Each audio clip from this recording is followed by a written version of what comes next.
AJ Lee has finally returned to WWE and according to reports has signed a full-time, multi-year contract. That's right, the mixed tag match at Wrestle Palooa is not going to be a one-off. AJ Lee is going to stick around for a while. So with that being said, it begs the question, what is her road to WrestleMania 42 going to look like? Let's speculate. I'm Brandon, this is Wrestlin' Talk, and today we're going to have some fun by predicting every single AJ Lee match from Wrestle Palooa to WrestleMania 42. These predictions are not set in stone. This is basically just me marking out as a huge AJ Lee fan, because now that she's back, there are a ton of matches that I want to see happen. However, this prediction video is not just going to be what I want to see, it's more so how I think WWE is going to book AJ Lee. So without further ado, let's get started. Starting off with the obvious one, the mixed tag match at Wrestle Palooa. CM Punk and AJ Lee versus Seth Rollins and Becky Lynch. At some point soon, this match is going to be confirmed if it's not already by the time you're watching this video, and it makes all the sense in the world. This is WWE's first PLE streaming off of ESPN, or more specifically the ESPN Unlimited app. So because of that, they're going to want to pull out all of the stops to make this feel as big as possible. Bringing back Brock Lesnar, reuniting the Usos, and bringing back AJ Lee. People have been fantasy booking this mixed tag match ever since CM Punk returned at the end of 2023. I just remember seeing that piece of fan art back when CM Punk returned of Punk and AJ Lee versus Seth and Becky and thinking to myself, that would be cool, but it's probably not going to happen. A little under 2 years later, here we are. This is probably the most anticipated mixed tag match in WWE history. Honestly, I hope this match main events Wrestle Palooa because AJ Lee's first match back in a decade, to me, is a much bigger deal and a much bigger draw than Cena versus Brock. Either way though, Punk and AJ are absolutely going to get the win here. This is her first match back in 10 years. There's no shot she's losing. And I think AJ Lee is going to get the pin on Becky Lynch. Because really the crux of this entire feud is AJ Lee trying to get back at Becky for putting her hands on Punk in the first place. CM Punk has already pinned Seth Rollins before, so to me the bigger deal is AJ Lee getting a pin on Becky Lynch, therefore making her the de facto #1 contender to challenge for the Women's Intercontinental Championship. Which leads us to Crown Jewel Perth, where I think the match is going to be AJ Lee versus Becky Lynch one-on-one for the Women's Intercontinental Championship. This will be AJ's first singles match back. However, I don't think AJ is going to win, because like all good baby faces, I think WWE is going to want AJ Lee to struggle a bit before getting her hands on a title. Just look at what they did with CM Punk and Cody Rhodes after their returns. But I don't think Becky Lynch is going to get a definitive clean victory over AJ Lee. That would be terrible. I think it's going to be a situation where she cheats to win, gets a surprise roll-up maybe, and then after winning grabs the title and immediately runs out of the ring. To me, that is a protected loss for AJ Lee. It's not going to bury her. Again, look at CM Punk losing to Drew McIntyre at SummerSlam. That was his first big match back after an injury. Look at Cody Rhodes losing to Roman Reigns at WrestleMania 39. It happens, it's fine. So after losing a crown jewel due to cheating, AJ Lee wants another shot at Becky Lynch. The two of them can continue to feud on Raw. Becky Lynch can interfere in an AJ Lee match, causing it to end in a DQ. AJ Lee can do the same to Becky. Eventually though, it's all going to lead to War Games, where Becky is going to recruit a bunch of heels and AJ is going to recruit a bunch of baby faces. For Team Becky, I essentially think it's going to be a combination of 3 heel factions: the Vision, the Judgment Day, and the Kabuki Warriors. It makes sense that Becky, as the heel IC champion,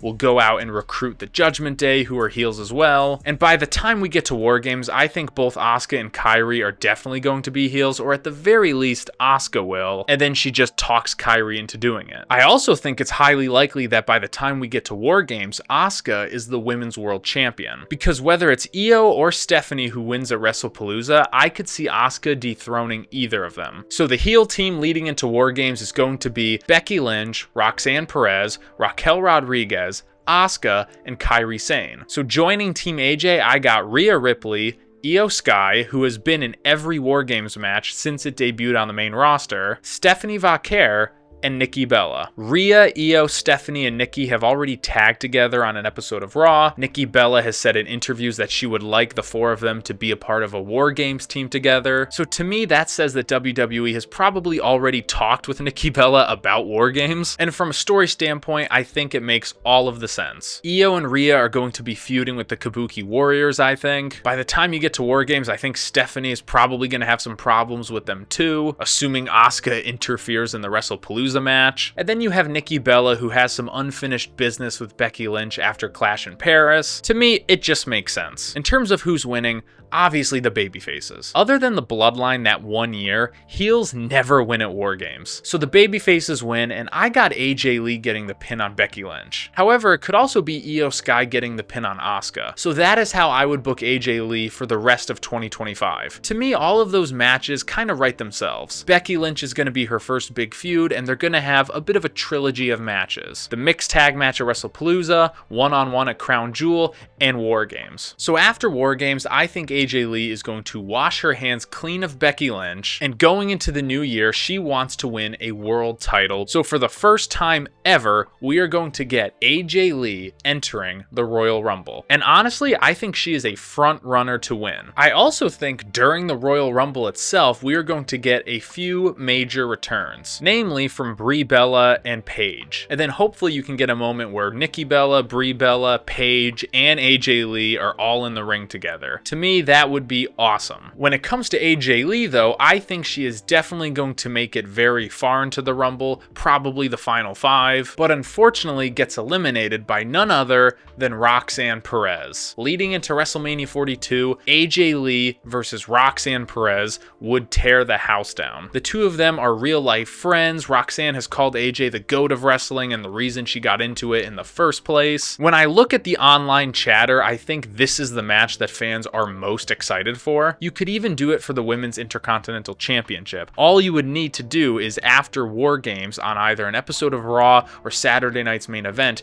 have AJ officially beat Becky Lynch for the title, and then she can walk into Mania with the IC title, Roxanne can challenge for it, Roxanne could maybe win at WrestleMania, and then AJ Lee's putting her over. It would be a perfect passing of the torch. Or AJ could just win and then they keep the feud going from there. Other matches that make sense to do at WrestleMania other than Roxanne Perez would be Bayley. AJ Lee versus Bayley, I think, is absolutely something that WWE is going to want to run back, especially after Bayley was left off of the WrestleMania card last year. I could see WWE wanting to do right by her this year and give her a big match like AJ Lee. Honestly, it could even be a triple threat. AJ Lee versus Bayley versus Roxanne Perez. For my money, I think AJ Lee versus Liv Morgan is like the biggest match to do, but I just don't see it happening because honestly, I feel like Liv Morgan is the frontrunner to win the Royal Rumble this year and challenge whoever the Women's World Champion is. So just to recap, I got the mixed tag match at Wrestle Palooza, Punk and AJ versus Seth and Becky. Then I got AJ versus Becky one-on-one at Crown Jewel, leading into War Games where we got Team AJ versus Team Becky. After that, I got AJ entering the Rumble, getting eliminated by Roxanne Perez, and then leading into WrestleMania,